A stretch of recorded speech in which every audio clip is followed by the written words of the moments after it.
अब YouTube channel देख रहे हैं। मैं इमरान खान हूँ। स्पीकर खैबर पख्तूनख्वा असम्बली बाबर सलीम सवाती साहब ने बहुत इम्पॉर्टेंट स्टेटमेंट दी है, क्योंकि सिक्योरिटी कमेटी ने बुलाया था कोर कमांडर को ख़त लिख कर कि वो आएँ और आकर ब्रीफिंग दें सिक्योरिटी के मामलात पे। अब वो बता रहे हैं कि उसकी वजह क्या। उन्होंने कहा सिक्योरिटी कमेटी ने फैसला किया है कि कोर कमांडर से ब्रीफिंग ली जाए। हम आइन की किताब के तहत काम करते हैं। हम किसी ऐसे इदारे से ताल्लुक़ नहीं रखते जो आइन की किताब के ऊपर खड़ा है, कोर कमांडर हो या कोई भी। हम उससे इन कैमरा ब्रीफिंग ले सकते हैं। रूल्स के तहत हम किसी को भी ब्रीफिंग के लिए कह सकते हैं, कोर कमांडर को भी कह सकते हैं। ईस्ट इंडिया कंपनी नहीं है, यहाँ आईने पाकिस्तान है।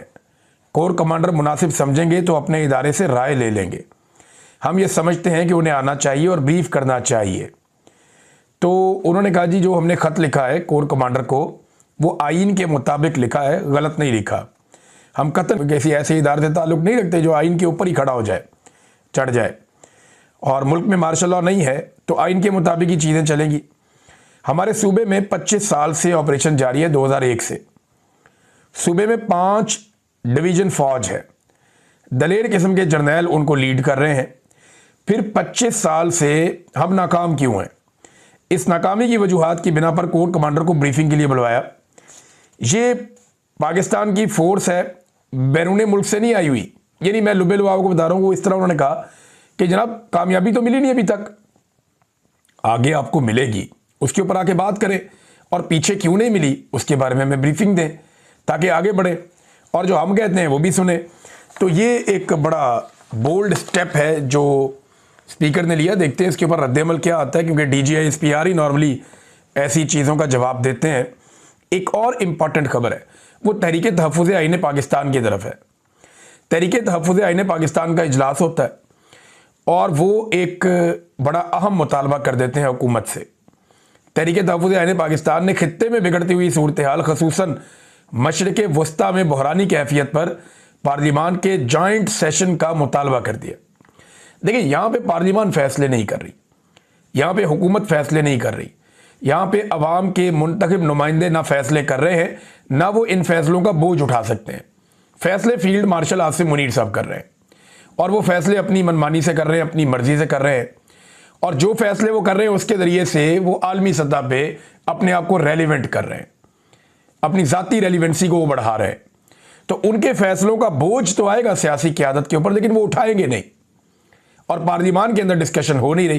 तो ये बड़ा इंपॉर्टेंट उन्होंने एक मुतालबा किया कि पार्लिमान का जॉइंट सेशन बनाया जाए। जंग अज़ीम दोम के बाद का इंटरनेशनल ऑर्डर ज़वाल पजीर है, जहां इसराइली जारहियत और फ़लस्तीनी मुसलमानों की नस्लकुशी और यूनाइटेड स्टेट्स के लातीनी अमरीका में तर्ज़ अमल ने इंटरनेशनल कवानीन की धज्जियाँ बखेर दी हैं, वहीं अक़वाम मुत्तहिदा को भी बेमानी कर दिया है। ऐसे में हुकूमत खारजा पॉलिसी और उभरती हुई बहरानी कैफियत पर पार्लिमान का फौरी जॉइंट सेशन बुलाए और इज्तमाई शऊर और दानिश के ज़रिए से एक कौमी पॉलिसी मुरतब दी जाए।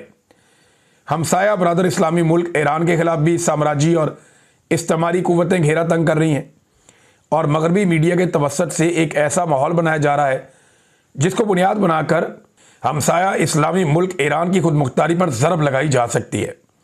पाकिस्तानी अवाम में तशवीश है और तहरीक तहफ़्फ़ुज़ आईन पाकिस्तान तजवीज़ करती है कि हुकूमत इस सारी की सारी जो बहरानी कैफियत है, संजीदगी से इसके ऊपर खित्ते के असरात और पाकिस्तान के ऊपर जो इसके असरात होंगे, एक इजलास पाकिस्तान बुलाए और हमसाया ममालिक का इजलास भी बुलाए ताकि एक मुश्तरका लाएअमल भी तरतीब दिया जा सके। तो अब तो इन्होंने कहा जॉइंट सेशन पार्लिमान का होना चाहिए। देखिए, इसमें एक चीज़ मैं आपको बताऊं कि कुछ हमारे दानिश्वर हैं जो एस्टेब्लिशमेंट के बहुत करीब हैं, टाउट्स किस्म के लोग हैं, वो ये बार बार कहना चाह रहे हैं या पोर्ट्रे करना चाह रहे हैं कि अगर ईरान के ऊपर हमला कर दिया अमेरिका ने तो इसका पाकिस्तान को फ़ायदा हो जाएगा। यानी वो बार बार ये तासुर देते हैं कि अगर अमेरिका ईरान के ऊपर अटैक कर देता है और ईरान में रजीम चेंज हो जाता है तो ये पाकिस्तान के लिए नेक शगुन है, पाकिस्तान को इसमें फ़ायदा होगा। मेरे ख्याल में ये बेवकूफ़ लोग हैं, इन्हें आइडिया नहीं है। देखिए, जंगें जो है ना वो जर्नैलों को सूट करती हैं, फ़ौजों को सूट करती हैं, या कुछ हुक्मरान हैं उनको सूट करती हैं, सौदा बेचने के लिए मिल जाता है उनको इलेक्शंस में। अवाम को कभी भी जंग सूट नहीं करती। आवाम को, गरीब मुल्कों को जंग हमेशा नुकसान पहुंचाती है। देखिए, इन्हीं ख्वाहिशात के साथ हम अमेरिका को घेर घार के ले आए थे पहले, और अरब ममालिक को घेर के ले आए थे अफगानिस्तान में। हमने पहले यहाँ पे एक जहाद लड़ा, फिर हमने दहशतगर्दी के खिलाफ एक जंग लड़ी, और इस चक्कर में हमने पाकिस्तान का सत्यानाश कर दिया। हमने 1 लाख के करीब लाशें उठा ली। बलूचिस्तान में हमने कोई 10,000 लाशें उठा ली। क्लाशनकोफ कल्चर पाकिस्तान में आ गया। खौफनाक किस्म की मंशियात पाकिस्तान में आ गई। पाकिस्तान में एक अजीबोगरीब किस्म की लाकानूनियत आ गई, और ये सारा कुछ हमारे जर्नैलों की पॉलिसियों की वजह से हुआ। वो जो जर्नैल थे, उनके बच्चों की शुगर मिले आज, उनके पास पैसा ही पैसा है, वो आज भी इक़्तिदार में है, मौजों में है, जो उन जंगों के दौरान इस्तेमाल हुए। जर्नैलों की तो मौजें लग गई, उनके बच्चों की भी। लेकिन कौम वो आज भी अपना खून बहा रही है। फौजी जवान वो आज भी अपना खून बहा रहे हैं।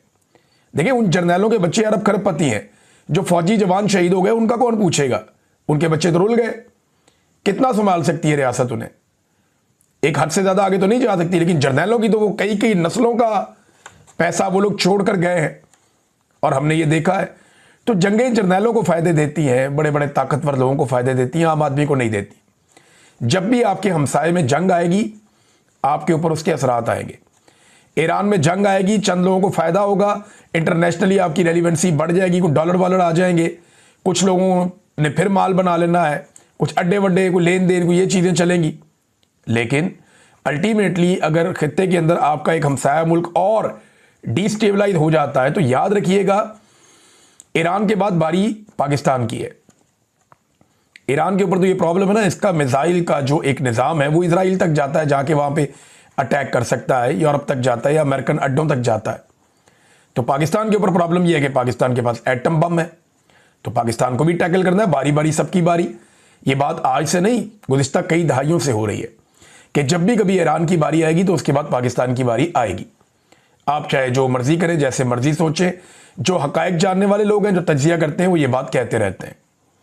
तो ईरान में अगर सिचुएशन डिस्टेबल हो जाएगी तो पाकिस्तान पे उसका असर पड़ेगा, और जो इसराइल का या जो दीगर फोर्सेस हैं उनका एक असर रसूख पाकिस्तान के बॉर्डर्स तक आ जाएगा। ये तज्जियाकार कह रहे हैं। अब इससे बचना कैसे है? ईरान के अंदर हालात बेहतर रहने चाहिए। ईरान ने एक वार्निंग भी दी है। उन्होंने कहा जी, अगर अमेरिका हमारे ऊपर हमला करेगा तो हम मजबूरन सऊदी अरब में, कतर में और यूएई में जो अमरीकी अड्डे हैं उन्हें तबाह कर देंगे। और साथ ही उन्होंने कहा जी कि स्टारलिंक को गैर कानूनी तौर पे चलाया जा रहा है ईरान में। मैंने आपको थोड़े दिन पहले बताया था कि डिवाइस के बगैर वो चल नहीं सकती। स्टारलिंक के लिए डिवाइस चाहिए होती है। तो ईरान ने छापे मार के बहुत बड़े पैमाने पर जो स्टारलिंक की डिवाइसेस हैं, जो इंटरनेट के लिए इलॉन मस्क का एक इंटरनेट का सिस्टम है, बड़ा ज़बरदस्त है, वो बड़ा शानदार, बड़ा कमाल वो काम करता है, और दुनिया को हिला कर रख दिया इलॉन मस्क ने। जिस तरह उसने स्टारलिंक के ज़रिए से दुनिया को जोड़ा है, तो वो बहुत सारी डिवाइसेस ईरान ने पकड़ी हैं, और अपने फौजी जैमर्स के ज़रिए से कोशिश भी कर रहे हैं वो लगातार कि वो जैमर्स लगा के इंटरनेट को शट डाउन रखें जहां वो चाहते हैं कि वो शट डाउन रहे। नाज़रीन, एक और चूरन पाकिस्तानियों को बेचा जा रहा है। ये चूरन भी बड़ा इंटरेस्टिंग है। ये अब कहा जा रहा है जी पाकिस्तान जहाज़ बेचेगा और अमीर मुल्क बन जाएगा। ये जो एयरफोर्स के जहाज़ होते हैं, जेट तैयारे, दुनिया का कोई एक मुल्क भी ऐसा नहीं है जो जेट तैयारे बेचकर अमीर मुल्क बन गया हो। हाँ, ये ज़रूर है, कुछ पैसे वैसे आ जाते हैं जेट तैयारे बेचने से, लेकिन मुल्क अमीर होते हैं एक्सपोर्ट्स को बढ़ाने से। जो चीज़ें करोड़ों अरबों लोग खरीदते हैं, उनको बेचकर मुल्क अमीर होते हैं। या आपको कुछ पैसा आ जाएगा, आपकी एयरफोर्स को फ़ायदा हो जाएगा। पाकिस्तान, मैंने आपको बताया था, 1.5 से 2 दर्जन तैयारे बना सकता है एक साल में, और वो भी इस सूरत में कि आपको चाइना से और रशिया से इंजन और एवियोनिक्स और दीगर जो आपके पुर्जे हैं वो सारे आपको वहाँ से मिलते रहें। तो ज़्यादातर पुर्जे आपके वहाँ से आते हैं। उनकी सप्लाई अगर होती रहे तो आप 1.5-2 दर्जन बना लेते हैं। अब अगर आपको 10-12 मुल्कों को तैयारे देने हैं तो आपको 200-250 तैयारा तो आपको तैयार करना पड़ेगा ना। पाकिस्तान को खुद अभी 50 तैयारे मजीद चाहिए। कम से कम पाकिस्तान को 2 साल तो तैयारे अपने पास रखने हैं। तो क्या ये ममालिक इतना अरसा इंतज़ार करेंगे? और अगर आप 1 से 2 दर्जन तैयारे बेचते हैं हर साल, तो आपको कितना पैसा बचता है? आपको 4-5 अरब या 7 अरब डॉलर, 8 अरब डॉलर आपको टोटल कमाई हो जाएगी। तो आपने इसमें से पहले लागत निकालनी है कि ये बनते कितने के, बिकते कितने के। यानी ये कोई सस्ता नहीं बनता, बहुत पैसा इसको बनाने पे लगता है। फिर उसके बाद जो पुरजे आप खरीदते हैं वो आपके शराकतदार हैं, वो भी इसके अंदर हिस्सेदार हैं। आप बहुत भी छलांग लगाएंगे, आप 1-1.5 अरब डॉलर के तैयारे बेच लेंगे, लेकिन ये बेच कौन रहा है? पाकिस्तान एयरफोर्स का प्रोजेक्ट है। तो एयरफोर्स के लिए तो 1-1.5 अरब डॉलर बहुत पैसा हो जाएगा। यानी इस 1-1.5 अरब डॉलर में एयरफोर्स जो है वो अपने लिए ठीक ठाक तैयारे तैयार कर सकता है। लेकिन पाकिस्तान की मईशत 1-1.5 अरब डॉलर से खड़ी होगी नहीं जी। ओवरसीज पाकिस्तानी लगभग 30 से 40 अरब डॉलर बेचते हैं हर साल, तो उससे मईशत खड़ी नहीं हो रही। आपकी एक्सपोर्ट्स जो है वो 30 से 40 अरब डॉलर के बीच में रहती हैं। नवाज शरीफ के दौर में हमेशा कम हो जाती हैं, अभी फिर कम हो रही हैं, लेकिन उससे भी आपकी मईशत खड़ी नहीं हो रही। तो ये 1-1.5 या 2 अरब डॉलर अगर आपके पास इजाफी आ जाएगा तो ये लोग आपको कहानियां सुना रहे हैं, कहानियां सुने, आप चुप करके एंजॉय करें। लेकिन ये उतनी बड़ी चीज नहीं है जितनी बड़ी की जा रही है। और क्यों की जा रही है मैं वजह आपको बताता हूं। पाकिस्तान में एक मायूसी है, एक बेचैनी है। पाकिस्तानियों को लगता है कि हम एक गड्ढे में फंस गए, इसमें से हम नहीं निकल सकते। अब ये मुख्तलिफ सहाफ़ियों की, दानिश्वरों की और सियासतदानों की ड्यूटी लगाई गई है कि आप लोगों को उम्मीद दें। अब ये लोगों को झूठी उम्मीद दे रहे हैं, झूठी उम्मीद दे रहे हैं। और हालत इनकी ये है कि सर्दियों में लोड शेडिंग हो रही है उस मुल्क में जहां पे इजाफी बिजली बनाने की कैपेसिटी है। और अब इनके पास आईपीपीज को देने के लिए कभी कहते हैं तेल नहीं है, कभी कहते हैं उनकी कैपेसिटी नहीं है, कभी कहते हैं जी वो बिजली हम खरीद नहीं सकते, इतनी महंगी है। तो फिर आप उनको बिजली खरीदे बगैर पैसा क्यों दे रहे हैं? सवाल तो ये भी पैदा होता है। तो ये इनके हालात हो गए हैं कि सर्दियों के अंदर बिजली की लोड शेडिंग करने वाले कह रहे हैं कि हमने मायूसी दूर करनी है। कैसे करनी है भाई? रोजाना की बुनियाद पे लोग कहते हैं जनाब बिल्कुल मायूस ना हो, पाकिस्तान पता नहीं कहां से कहां पहुंच गए। और आसिम मुनीर साहब लेकर जा रहे, उनका काम ही नहीं है भैया, अल्लाह के बंदो। आसिम मुनीर का ये काम ही नहीं है मईशत की, उनको अलिफ बे का भी नहीं उनको पता। मैंने बीएससी में इकोनॉमिक्स पढ़ी है, तो एफएससी में इकोनॉमिक्स पढ़ी है, तो मुझे थोड़ा बहुत जो इल्म है, जिन चीज़ों का मुझे पता है, और जब हम लगातार हम रिसर्च का काम करते हैं। मेरी टीम में 2 लोग ऐसे हैं जो इकोनॉमिक्स के ऊपर बहुत एक्सपर्ट हैं। हम कई लोगों से बात करने के बाद किसी छोटे मोटे ओपिनियन पे पहुंचते हैं। हमारा कोई क्लेम नहीं है, तो एक ऐसा आदमी जिसका इसमें काम ही कोई नहीं है, वो कैसे पाकिस्तान की इकॉनमी को ठीक कर सकता है? बिला वजह ना वो कहते हैं हाथी के पाँव में सबके पाँव, सारे लगे हुए हैं दिन रात जूते पॉलिश करने, लगे हुए हैं दिन रात जूते पॉलिश करने। और वो चाहते हैं कि बाकी पाकिस्तान भी ये करे, तो पाकिस्तानी तो अब ये नहीं करते जो दिखाई दे रहा है। नादरीन, आज भी अडयाला में मुलाकात ना करवाने का दिन है। मुलाकात करने की कोशिश की जाएगी, लेकिन आज भी मुलाकात ना करवाने का दिन है। जब तक आप हुकूमत को गिच्ची से अवाम नहीं पकड़ेगी, तब तक इमरान खान की मुलाकात उनकी फैमिली से, वकला से या लीडरशिप से नहीं होगी। जब तक इनको गिच्ची से नहीं पकड़ेंगे, इनके ऊपर प्रेशर नहीं आएगा। विदाउट प्रेशर उनको फर्क ही कोई नहीं पड़ता इससे। नादरीन, साद रिजवी के बारे में उनकी पार्टी ने जब दावा किया कि अब वो एजेंसियों की हिरासत में है, तो मैं फिर आपको चंद चीज़ें बताता हूँ। चंद दिन पहले मेरे पास एक इन्फॉर्मेशन आई थी कि साद रिजवी कहाँ है, इन भाइयों के हवाले से। मैं सारी डिटेल्स तो आपके साथ शेयर नहीं करता, लेकिन मैं आपको ये बताता हूँ कि ये हैं पंजाब में। ये झूठ है कि कोई कहता है जी वो कश्मीर चले गए, कोई कहता है जी खैबर पख्तूनख्वा चले गए, सब झूठ है। रिजवी बरादरान को पंजाब से बाहर नहीं ले जाया गया, वो पंजाब के अंदर मौजूद हैं। और एक और बात बताता हूँ, बहुत ज़्यादा ट्रैवल भी नहीं करवाया गया। एक और बात बताता हूँ, सेफ हाउस टाइप जगह है जिसके अंदर उनको रखा गया है, और उन्हें वहाँ डॉक्टर की सहूलत भी मैसर है। एक चीज़ और मैं आपको बता देता हूँ, जिस दिन क्रैकडाउन हो रहा था उस दिन साद रिजवी साहब से, उनके लोगों से मेरी बात हुई थी, और वो ये बता रहे थे कि काफ़ी लचक उनके मौक़िफ़ में थी। वो कह रहे थे हम बात करना चाहते हैं, जो हुकूमत की जायज़ बातें हैं वो हम सारी मान लेते हैं, हम अभी यहाँ से अपना एहतजाज भी वापस ले जाते हैं, और मुस्तकबिल में हम हुकूमत के साथ एक तरीक़ाकार बना लेते हैं, हमें मत मारो। तो काफ़ी हद तक कंप्रोमाइज़ उन्होंने उस दिन कर लिया था अपने मौक़िफ़ पे। उन्होंने अपना एहतजाज ख़त्म करने का ऐलान कर दिया था। जो अमेरिका की एम्बेसी जाने का उनका एक ऐलान था, वो उन्होंने वापस ले लिया था। उन्होंने इस्लामाबाद जाने का इरादा भी तर्क कर दिया था, वो वापस अपने घर जाना चाहते थे। इन चीज़ों पे उन्होंने उस वक्त कंप्रोमाइज़ कर लिया था। वो कह रहे थे जी हम ठीक है, अभी लोगों की जान बचाना बहुत ज़रूरी है। लेकिन मेरी इंफॉर्मेशन के मुताबिक चंद दिन पहले तक कुछ मुतालबात जो रिजवी साहब से किए गए हैं उन्होंने वो नहीं माने। मैं कुछ मुतालबात की बात कर रहा हूँ, बहुत सारी चीज़ें तो उन्होंने पहले ही लचक दिखा दी थी कि ये चीज़ें हम कर लेते हैं, लेकिन कुछ मुतालबात ही ऐसे भोंडे किस्म के होते हैं बाद औक़ात। तो वो मुझे अब ये एग्जैक्टली नहीं पता, लेकिन मुझे ये पता है कि किसी एक मामले के ऊपर मुतालबात ऐसे हैं जहाँ पर उन्होंने कहा जी अब ये ज़्यादती है, ये ना करें आप। तो ये अब ये मेरे एक सोर्स ने मुझे बताया, मैं अब नॉट श्योर, लेकिन जो इन्फॉर्मेशन मेरे पास 2 ज़राए से पहुंची है उसके मुताबिक हैं वो पंजाब में, और वो ज़्यादा दूर भी नहीं उनको ट्रैवल करवाया गया। बहरहाल देखिए, अब उनको ट्रैवल करवाएंगे तो अगली खबर निकलेगी। जब तक ये अंदर दबा के रखते हैं तब तक तो खबरें नहीं निकलती। लेकिन इतनी खबर मैंने आपको पहले दिन दे दी थी कि वो एजेंसियों की हिरासत में है। नाज़रीन, एक दावा किया गया, और ये दावा बार बार किया गया, बार बार ये दावा किया गया कि जनाब पाकिस्तान के बड़े बेहतरीन ताल्लुकात आलमी सतह पे हो गए और पाकिस्तान को आलमी सतह पे बहुत पजीराई मिल रही है। इंफॉर्मेशन मिनिस्टर ने दावा किया, जी हमारे पासपोर्ट को कदर की नज़र से देखा जा रहा है, हमें दुनिया के अंदर स्ट्रॉन्ग मुल्क के तौर पे देखा जा रहा है, इमिग्रेशन के काउंटर्स के ऊपर हमें बहुत इज्जत मिल रही है। बड़ी बड़ी इन्होंने बातें की। डोनाल्ड ट्रंप ने बुलवाया अपने पास, और जिस तरह इन्होंने उनकी तारीफें की, इन्होंने बहुत दावे किए। शहबाज शरीफ ने वो वज़ीर आज़म बने तो 2025 में उन्होंने लगभग 2 महीने महंगे तरीन दौरों में पाकिस्तान से बाहर गुजारे।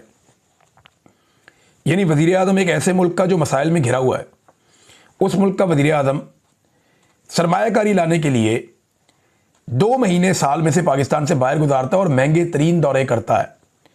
टब्बर लेके जाता है, बंदे लेके जाता है, रश लेके जाता है, और खसूसी परवाज़ों पे जाता है, अवाम का पैसा उड़ाता है, करोड़ों अरबों रुपया लगा देता है दौरों के ऊपर, और मिलता क्या है? टका भी नहीं मिलता। कोई पैसा पाकिस्तान के अंदर नहीं आता इस आदमी के दौरों के नतीजे में, और हर बार ये करोड़ों रुपया खर्च कर देते हैं मगर मिलता कुछ नहीं है। जिन ममालिक से इन्होंने ताल्लुकात बनाए, उन तमाम ममालिक ने पाकिस्तानियों के वीज़े या तो मुश्किल कर दिए या उन पर पाबंदी लगा दी। मैं आपको बिल्कुल सही बता रहा हूँ। इनके सबसे अच्छे ताल्लुकात गल्फ रीजन के अंदर यूएई के साथ है। यूएई पाकिस्तानियों को वीज़े नहीं दे रहा, सबको पता है। इनके बड़े अच्छे ताल्लुकात ओमान के साथ है। वहाँ पता चला कि इन्होंने खुद रिक्वेस्ट की कि जनाब हमारे लोगों को वीज़े देना बंद कर दें, पाकिस्तान से लोग बहुत बड़ी तादाद में छोड़ छोड़ के निकल रहे हैं, वहाँ भी वीज़े नहीं मिल रहे। सऊदी अरब ने रिकॉर्ड बंदे पाकिस्तानी डिपोर्ट कर दिए हैं सऊदी अरब से, उधर भी प्रॉब्लम आ गया। यूरोप ने कई सरकारी मुलाजमीन के वीज़े मनसूख कर दिए, दिए नहीं उनको वीज़े, मुस्तरद कर दिए दरखास्तें। और कोई पुलिस वालों की तो ये कहकर उन्होंने मुस्तरद कर दी मुबैना तौर पे कि आप लोग तो जुल्म में मुलव्वस हैं, यानी इंसानी हुकूक की पामालियों में आप मुलव्वस हैं, लिहाजा आपको तो वीज़े नहीं मिल सकते। उनके वीज़े ही मुस्तरद कर दिए। तो बिलाखिर अमेरिका ने भी दीगर ममालिक के साथ साथ पाकिस्तान के वीज़ा पर पाबंदी लगाई है। अब पाकिस्तानियों के ऊपर एक पाबंदी अमेरिका ने भी लगा दी, और मुल्कों पर भी लगाई, लेकिन पाकिस्तान पर भी लगा दी। इसमें जो इंटरेस्टिंग बात है वो ये है कि भारत के ऊपर अमेरिका ने पाबंदी नहीं लगाई। हालांकि ट्रंप कहता है कि नरेंद्र मोदी के साथ मेरी खटपट चल रही है, लेकिन भारत पे पाबंदी नहीं लगाई। और पाबंदी किस पे लगा दी? पाकिस्तान पर। ट्रंप साहब जो हैं वो फील्ड मार्शल और शहबाज शरीफ की तारीफें करते हैं, पाबंदी पाकिस्तान पे लगती है। नोबेल के लिए आसिम मुनीर और शहबाज शरीफ उन्हें नामजद करते हैं, पाबंदी पाकिस्तान पे लगती है। हम शुरू से ही आपके साथ हैं हर मामले पे, ये यकीन दहानी आसिम मुनीर साहब और शहबाज शरीफ साहब करते हैं, और पाबंदी पाकिस्तान पे लगती है।